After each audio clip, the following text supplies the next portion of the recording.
Hello guys, welcome all of you.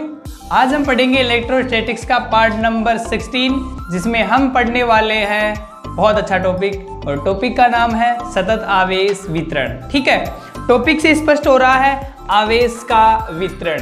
ठीक है, किस प्रकार से करते हैं उसकी हम लोग बात करते हैं। मान लीजिए आपके पास कोई एक छड़ है। क्या आपके पास कोई एक छड़ है या कोई तार है? ठीक, तो इस तार पे हम लोग आवेश को वितरित करेंगे इस प्रकार से। देख रहे हो आप लोग? तो ये जो वितरण है ये कौन सा वितरण कहलाता है? देखो, एक रेखा में वितरण किया गया है, इसलिए इसका नाम होगा रेखीय आवेश वितरण। क्या नाम होगा? रेखीय आवेश वितरण। मतलब आवेश को हम लोग वितरित कर रहे हैं, बांट रहे हैं। या अगर मान लीजिए कोई पृष्ठ होती, क्या होती? कोई पृष्ठ होती। ठीक है, तो पृष्ठ में हम लोग इस प्रकार से दे देते, आवेश को वितरित कर देते। ये x डायरेक्शन में भी है और y डायरेक्शन में भी है, मतलब ये 2D में है, मतलब क्षेत्रफल में है। बात समझ में आ गई? तो इसको हम बोलेंगे पृष्ठीय आवेश वितरण। बात समझ में आ गई आपको? ओके। या फिर मान लीजिए कोई घन हो या घनाभ हो या गोला हो, मतलब आकृति 3D हो, तो उसमें जो आवेश वितरण होगा वो होगा आयतन आवेश वितरण। बात समझ में आ गई? तो सबसे पहले आप लोगों को पता होना चाहिए आवेश वितरण होता क्या है। हम लोग किसी भी भाग पर आवेश को वितरित करेंगे तो उसको कहते हैं आवेश का वितरण। और ये जो आवेश वितरण होता है मेरे प्यारे बच्चों, होता है 3 प्रकार का। कितने प्रकार का होता है? 3 प्रकार का। तीनों के नाम लिख रहा हूं मैं। नंबर 1 होता है रेखीय आवेश वितरण। बोलो कौन सा? रेखीय आवेश वितरण। रेखीय आवेश वितरण। ठीक है। नंबर 2 होता है, नंबर 2 कौन होता है? पृष्ठीय आवेश वितरण। बोलो कौन सा होता है? पृष्ठीय आवेश वितरण। पृष्ठीय आवेश वितरण। और नंबर जो 3 होता है वो है आयतन आवेश वितरण। बोलो कौन सा? आयतन आवेश वितरण। तो बताओ आवेश वितरण कितने प्रकार का? 3 प्रकार का। कौन कौन सा? रेखीय आवेश वितरण, पृष्ठीय आवेश वितरण और आयतन आवेश वितरण। नाम से स्पष्ट हो रहा है। रेखीय आवेश वितरण मतलब यहां लंबाई के अनुदिश आवेश वितरित किया जाता है। फिर दूसरा पृष्ठीय आवेश, पृष्ठ के अनुदिश वितरित किया जाता है। और आयतन मतलब आयतन के अनुदिश आवेश को वितरित किया जाता है। बात समझ में आ गई? तो हम लोग 1 बाय 1 स्टडी करने वाले हैं। तो सबसे पहले हम स्टडी करने वाले हैं रेखीय आवेश वितरण की, उसके बाद में स्टडी करेंगे पृष्ठीय आवेश वितरण की, उसके बाद स्टडी करेंगे आयतन आवेश वितरण की। ठीक है, तो सबसे पहली बात आपको पता होना चाहिए, रेखीय जो आवेश वितरण है उसमें हम लोग जो आवेश वितरित करेंगे वो किसी रेखा के अनुदिश करेंगे। मतलब आपके पास कोई एक रेखा होगी या वलय हो सकती है। वलय ये प्रकार से, क्योंकि आपको पता है वलय मतलब पूरी परिधि, परिधि 2 पाई r, r मतलब सेंटीमीटर या मीटर, मतलब लंबाई में है। तो बात याद रखें, या तो हम लोग किसी रेखा के अनुदिश या वलय के अनुदिश या छड़ के अनुदिश आवेश को वितरित करें तो आवेश वितरण क्या कहलाता है? रेखीय आवेश वितरण कहलाता है। बात समझ में आ गई आप लोगों को? ओके। अब यहां पर हम लोग एक राशि काम में लेते हैं, एक भौतिक राशि बनती है रेखीय आवेश वितरण में, और उस भौतिक राशि का नाम है रेखीय आवेश घनत्व। बोलो क्या नाम है? रेखीय आवेश घनत्व। बोलो क्या नाम है भौतिक राशि का? रेखीय आवेश घनत्व, जिसको हम लोग लेमडा से दिखाते हैं। किसे दिखाते हैं? लेमडा से। और इसकी परिभाषा क्या होगी? ये जो आपने लंबाई पे आवेश वितरित किया है ना, इसके अनुदिश आवेश वितरण वो कौन सा? रेखीय आवेश वितरण। और इसकी परिभाषा क्या होगी? अगर आपने आवेश को वितरित किया है किसमें? एक L लंबाई पे, तो इसकी परिभाषा हो जाएगी एकांक लंबाई पर उपस्थित आवेश की मात्रा। बोलो क्या? एकांक लंबाई पर उपस्थित आवेश की मात्रा क्या कहलाएगा? रेखीय आवेश घनत्व है। तो हम लोग लिखेंगे लेमडा बराबर क्या? Q by L। बोलो क्या लिखेंगे? Q by L। चलो इसकी परिभाषा बनाते हैं। क्या? एकांक लंबाई पर उपस्थित। बोलिए क्या परिभाषा हो जाएगी?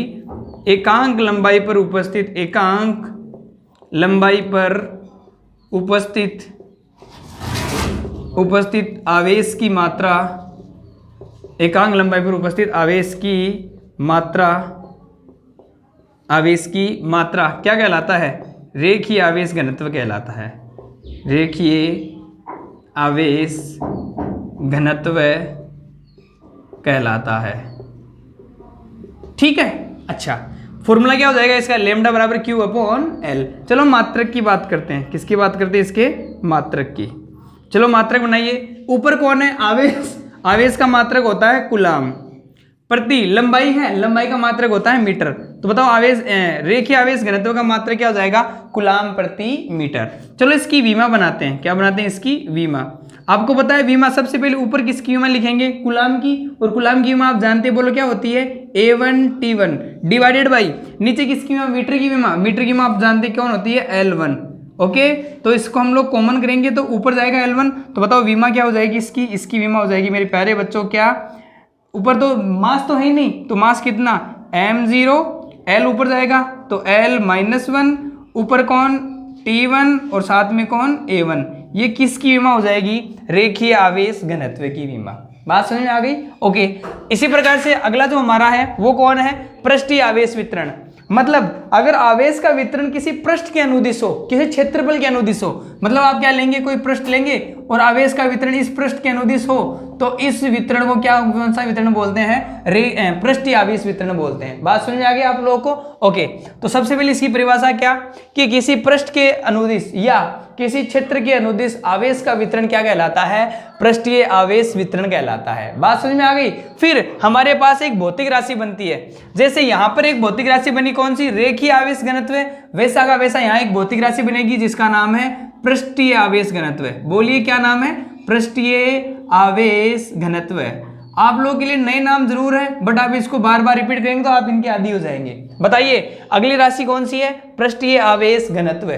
दूसरी बात, जैसे हमने रेखीय आवेश घनत्व को किससे डिफाइन किया था, लैम्डा से, और इसी प्रकार से पृष्ठीय आवेश घनत्व को डिफाइन करते हैं सिग्मा से। बोलो किससे, सिग्मा से। यहां हमने लिखा Q/L, क्योंकि यहां रेखीय लंबाई थी, यहां कौन है, पृष्ठ, मतलब कौन है, क्षेत्रफल, तो क्या लिखेंगे, सिग्मा बराबर Q/A। बोलो हाँ या ना। परिभाषा क्या हो जाएगी, यहां लिखा था हमने एकांक लंबाई पर उपस्थित आवेश की मात्रा, यहां क्या हो जाएगा, एकांक क्षेत्रफल पर उपस्थित आवेश की मात्रा। तो परिभाषा बना दीजिए, बोलो क्या, एकांक क्षेत्रफल पर, बोलो क्या, एकांक क्षेत्रफल पर उपस्थित आवेश की मात्रा, उपस्थित आवेश की मात्रा, बोलो क्या कहलाता है, पृष्ठीय आवेश घनत्व। पृष्ठीय आवेश घनत्व कहलाता है। बात समझ में आ गया आप लोगों को। एकांक क्षेत्रफल पर उपस्थित आवेश की मात्रा क्या कहलाता है, पृष्ठीय आवेश घनत्व। चलो मात्रक बनाते हैं, क्या बनाते हैं, इसका मात्रक बना दीजिए। बताओ क्या, ऊपर कौन है, आवेश, आवेश का मात्रक होता है कूलाम, और नीचे कौन है, मीटर स्क्वायर। अरे क्षेत्रफल है, क्षेत्रफल का मात्रक क्या होता है, मीटर स्क्वायर। तो बताओ पृष्ठीय आवेश घनत्व का मात्रक क्या होगा, कूलाम पर मीटर स्क्वायर। चलो विमा बनाते हैं इसकी। देखिए एक बार इसी विमा से सोल्व करते हैं। हमें पता है ऊपर कूलाम की विमा A1T1, नीचे यहाँ मीटर था तो L1 आया, यहाँ मीटर स्क्वायर है तो क्या आएगा, L2 आएगा। तो इसकी विमा, द्रव्यमान कितना, 0। देखो लंबाई नीचे L2 है, अरे मीटर स्क्वायर क्या, L2 आ जाएगा ऊपर, तो L-2। ऊपर कौन है, आवेश, आवेश होता है T1A1। बोलो हाँ या ना। जैसे यहाँ पे हमने देखा L-1, क्योंकि नीचे केवल 1 मीटर था, यहाँ पे मीटर स्क्वायर है तो L-2 आ जाएगा, बाकी सेम टू सेम। बात समझ में आ गई। तो ये भौतिक राशि कौन सी बनी है आपके पास, पृष्ठीय आवेश घनत्व। एक बार समझते चले आराम से। फिर तीसरा कौन है, आयतन आवेश वितरण। जैसे हमने यहाँ पृष्ठीय आवेश वितरण में आवेश का वितरण रेखा के अनुदिश किया था, छड़ के अनुदिश या वलय के अनुदिश, यहाँ पृष्ठ या क्षेत्रफल के अनुदिश। अब किसके अनुदिश, आयतन के अनुदिश। और आयतन में मतलब जो 3D आकृतियां होती हैं, जैसे घन हो गया, घनाभ हो गया, गोला हो गया, इनमें जो आवेश का वितरण होता है वो कौन सा आवेश वितरण कहलाता है, आयतन आवेश वितरण कहलाता है। बात समझ में आ गई आपको। तो हम लोग क्या लेंगे, यहाँ पर एक गोला लेंगे और गोले में जो आवेश वितरण किया गया है, ये मेरे प्यारे बच्चों कोई वलय नहीं है, कोई वृत्त नहीं है, ये कौन है, गोला है। ये कौन है, गोला।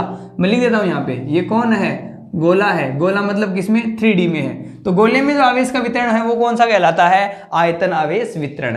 इसी प्रकार से इस आयतन वितरण में हमारे पास एक भौतिक राशि बनेगी।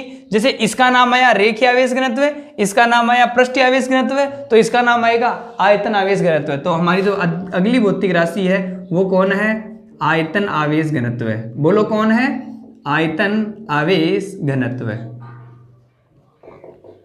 जिस प्रकार से रेखीय आवेश घनत्व को लैम्डा से दिखाया गया है, पृष्ठीय आवेश घनत्व को सिग्मा से दिखाया गया है, वैसा का वैसा आयतन आवेश घनत्व को किसे दिखाया जाता है, रो से दिखाया जाता है। किसे दिखाया जाता है, रो से। और रो बराबर, देखो आप देखो डेफिनेशन आराम से, यहाँ रेखीय मतलब लंबाई के अनुदिश, यहाँ पृष्ठीय मतलब क्षेत्रफल के अनुदिश, तो यहाँ आयतन मतलब आयतन के अनुदिश। तो बताओ किसमें, यहाँ हमारे पास परिभाषा हुई एकांक लंबाई पर उपस्थित आवेश की मात्रा, यहाँ एकांक क्षेत्रफल उपस्थित मात्रा। तो आप लोग यहाँ सोच रहे होंगे किसमें, एकांक आयतन में उपस्थित। तो बताओ क्या हो जाएगा, Q/V। अरे हाँ या ना, तो हम लोग यहाँ परिभाषा लिख देंगे, बोलो क्या, एकांक आयतन में, बोलो किसमें, एकांक आयतन में उपस्थित, एकांक आयतन में उपस्थित आवेश की मात्रा, बोलो किसकी मात्रा, आवेश की मात्रा, बोलो क्या कहलाता है, आयतन आवेश घनत्व, आयतन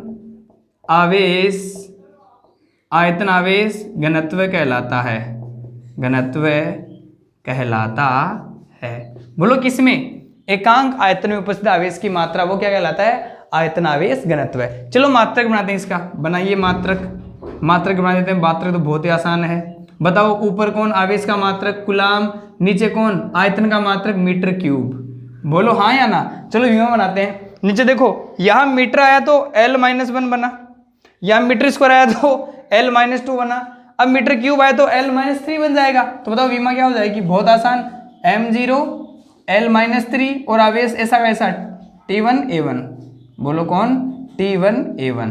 तो ये क्या हो जाएगी, इन सब का फॉर्मूला, इन सब की परिभाषा और इन सब का मात्रक और विमा। बात समझ में आ गई आप लोगों को? आई होप आप लोगों को बहुत आसानी से समझ में आ गया होगा। अब कई बार पूछा जाता है कि रेखीय आवेश वितरण के अंदर विद्युत क्षेत्र बनता है उसका मान, ठीक है। तो हम लोग अब इन वितरण के कारण विद्युत क्षेत्र देखेंगे, ठीक है। तो सतत आवेश वितरण के कारण, एक बार आप लोग यहां तक स्क्रीन को पॉज कीजिए, नोट्स बनाइए फटाफट, ठीक। उसके बाद में हम लोग क्या पढ़ेंगे, सतत आवेश वितरण के कारण विद्युत क्षेत्र। एक बार स्क्रीन को पॉज कीजिए, नोट्स बनाइए। चलो आगे। तो आप अगला जो टॉपिक है वो कौन है, रेखीय सतत आवेश वितरण के कारण विद्युत क्षेत्र, के कारण विद्युत क्षेत्र, ठीक, ओके। तो सबसे पहले किसके कारण, रेखीय आवेश वितरण के कारण। मैं इसको हटा देता हूं, हटा दो इसको, ओके।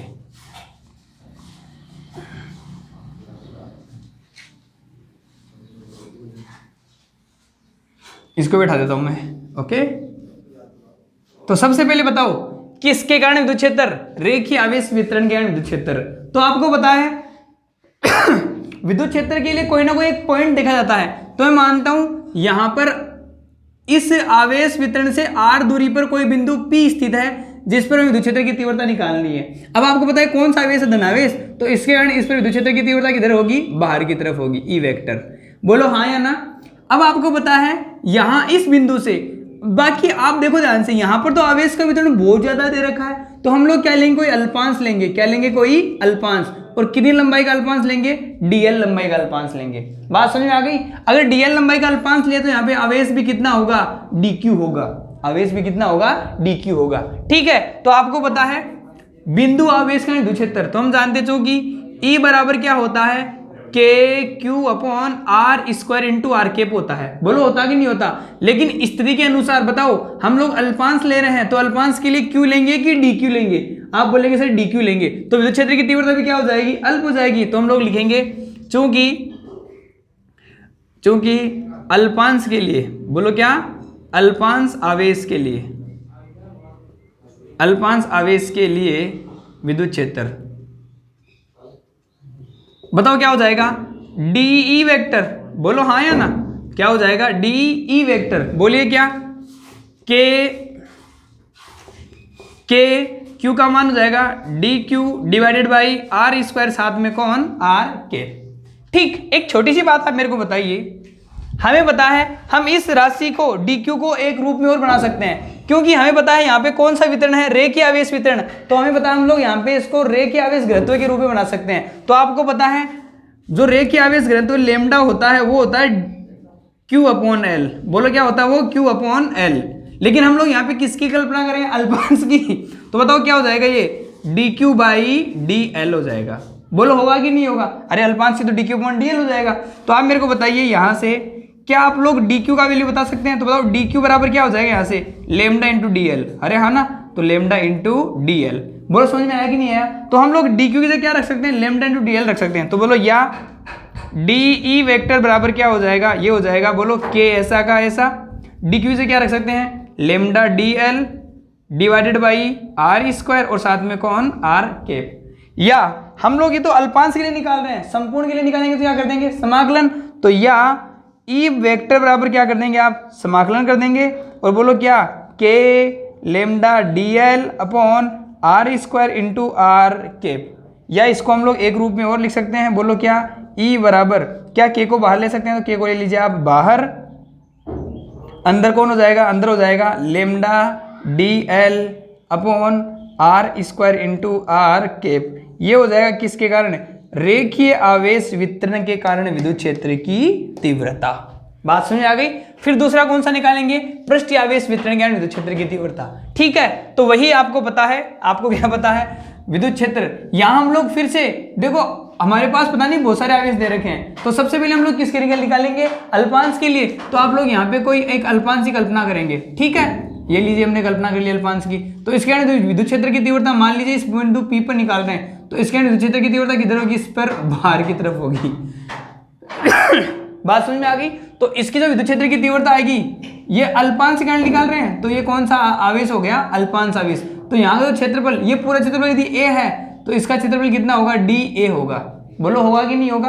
तो आवेश भी कितना होगा, DQ आवेश होगा। तो सेम टू सेम आप क्या करेंगे, वही अल्पांश के कारण, बोलो किसी कारण, अल्पांश आवेश के कारण विद्युत क्षेत्र, बोलो अल्पांश आवेश का विद्युत क्षेत्र होगा DE, और विद्युत क्षेत्र की तीव्रता DE बराबर क्या हो जाएगा, K DQ upon R square, साथ में कौन हो जाएगा आपके पास आर कैप। फिर से मुझे किसकी वैल्यू रखनी है, यहाँ पे DQ की वैल्यू रखनी है। तो आप मेरे को बताइए, यहाँ पृष्ठीय आवेश वितरण है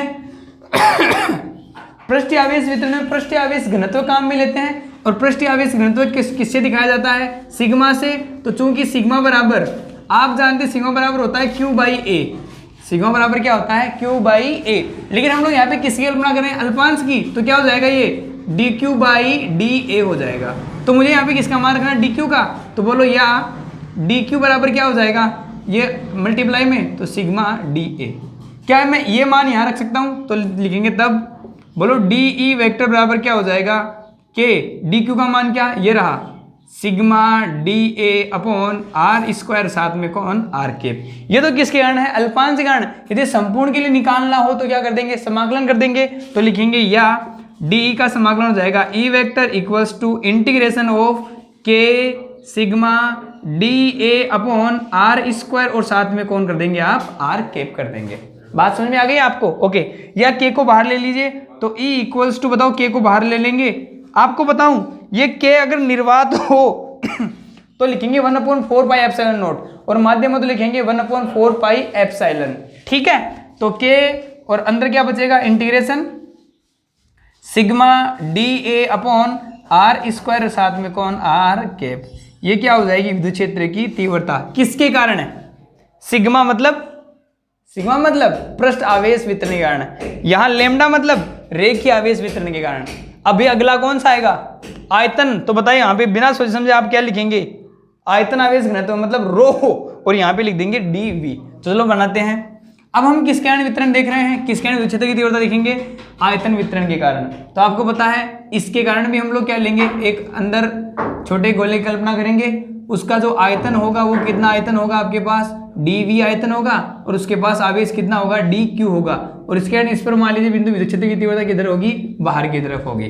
बात समझ में आ गई आपको। चलो निकालते हैं। आप जानते हैं अल्पांश के कारण, अल्पांश के कारण विद्युत क्षेत्र, बताओ क्या होती है, अल्पांश आवेश के कारण विद्युत क्षेत्र क्या होता है, DE, और DE वेक्टर बराबर क्या हो जाएगा, K DQ upon R square, साथ में कौन आर कैप। अब मुझे यहाँ पे किसका मान रखना है, DQ का मान रखना है। तो आपको पता है ये कौन सा वितरण है, आयतन आवेश वितरण है। तो यहाँ कौन सी भौतिक राशि काम में लेंगे, आयतन आवेश घनत्व है। तो आयतन आवेश घनत्व कौन होता है, रो, और रो बराबर क्या होता है, रो बराबर होता है Q अपॉन V, एकांक आयतन में उपस्थित आवेश की मात्रा। लेकिन यहाँ इसके अनुसार क्या हो जाएगा, Q की जगह हो जाएगा dq और V की जगह हो जाएगा dV। तो बताओ यहाँ से dq बराबर हम लोग क्या लिख सकते हैं, या लगा के ये हो जाएगा मल्टीप्लाई में, तो हो जाएगा ये रो dV। बात समझ में आ गई। ये वाला मान यहाँ रख दीजिए। तो बताओ DE बराबर क्या हो जाएगा, या DE बराबर हो जाएगा K, बताओ DQ की जगह ये कौन, रो dV, नीचे कौन R स्क्वायर और साथ में कौन R कैप। फिर से वही, हमें तो ये तो अल्पांश के लिए निकालना है, संपूर्ण के लिए निकालना हो, क्या कर देंगे, इसका समाकलन कर देंगे। तो DE की जगह कौन आ जाएगा, E आ जाएगा, और इसका समाकलन ये लीजिए, बोलो कौन K, ये साथ में कौन है रो dV बाई R स्क्वायर और साथ में कौन R कैप। फिर से वही के आप जानते हैं कौन है, कांस्टेंट, तो कांस्टेंट को ले लीजिए आप बाहर। तो बोलो E वेक्टर बराबर क्या हो जाएगा, ये हो जाएगा क्या आ जाएगा बाहर, और बोलो अंदर कौन रो dV अपॉन R स्क्वायर और साथ में कौन R कैप। ये किसके कारण विद्युत क्षेत्र आया है, ये विद्युत क्षेत्र आया है आयतन आवेश वितरण के कारण। बात समझ में आ गई। तो मेरे प्यारे बच्चों आज हमने क्या सीखा, आज हमने आवेश वितरण सीखा। कितने प्रकार का होता है, 3 प्रकार का। कौन कौन सा, रेखीय आवेश वितरण, पृष्ठीय आवेश वितरण और आयतन आवेश वितरण, जिसमें एक भौतिक राशि काम में ली जाती है। कौन कौन सी, रेखीय आवेश घनत्व, फिर पृष्ठ में पृष्ठीय आवेश घनत्व और आयतन में आयतन आवेश घनत्व। उसको दिखाते हैं हम लोग लैम्डा से, पृष्ठ आवेश घनत्व को दिखाते हैं सिग्मा से और आयतन को दिखाते हैं रो से। और फॉर्मूला हो जाएगा इसका Q अपॉन L, एकांक लंबाई में उपस्थित आवेश की मात्रा, रेखीय आवेश घनत्व है। फिर पृष्ठ आवेश घनत्व सिग्मा Q अपॉन A, एकांक क्षेत्रफल में उपस्थित आवेश की मात्रा। फिर थर्ड कौन सा, आयतन, तो Q अपॉन V, एकांक आयतन में उपस्थित आवेश की मात्रा। ठीक है। फिर उसके बाद हमने इसका मात्रा निकाला, इसकी विमा निकाली, फिर इसके कारण विद्युत क्षेत्र की तीव्रता निकाली, जो हम लोग इस प्रकार से निकाल सकते हैं। इन विद्युत क्षेत्र की तीव्रता में एक बार ध्यान दीजिए, आप ध्यान से पता लग जाएगा हमें। देखो यहाँ पे क्या लिखा हुआ है, लेमडा DL। लेमडा मतलब DL है ना, DL किस में आती है, रेखीय वितरण में। तो जो विद्युत क्षेत्र की तीव्रता होगी वो किस कारण, रेखीय वितरण के कारण। दूसरा देखो यहाँ सिग्मा DA, सिग्मा मतलब पृष्ठ आवेश घनत्व है और DA क्षेत्रफल है, तो क्षेत्रफल मतलब कौन, पृष्ठ आवेश वितरण के कारण विद्युत क्षेत्र की तीव्रता। और ये किस कारण, रो dV मतलब आयतन के कारण विद्युत क्षेत्र की तीव्रता। बात समझ में आ गई आप लोगों को। तो ये बहुत आसान है, आप इसको बड़े आसानी से थोड़ा अंतर करके आसानी से याद कर सकते हैं। बात समझ में आ गई। आज हम पढ़ेंगे मेरे प्यारे बच्चों इतना ही, बाकी पढ़ेंगे हम लोग नेक्स्ट चैप्टर में, नेक्स्ट क्लास में। तब तक के लिए गुड बाय, गुड लक।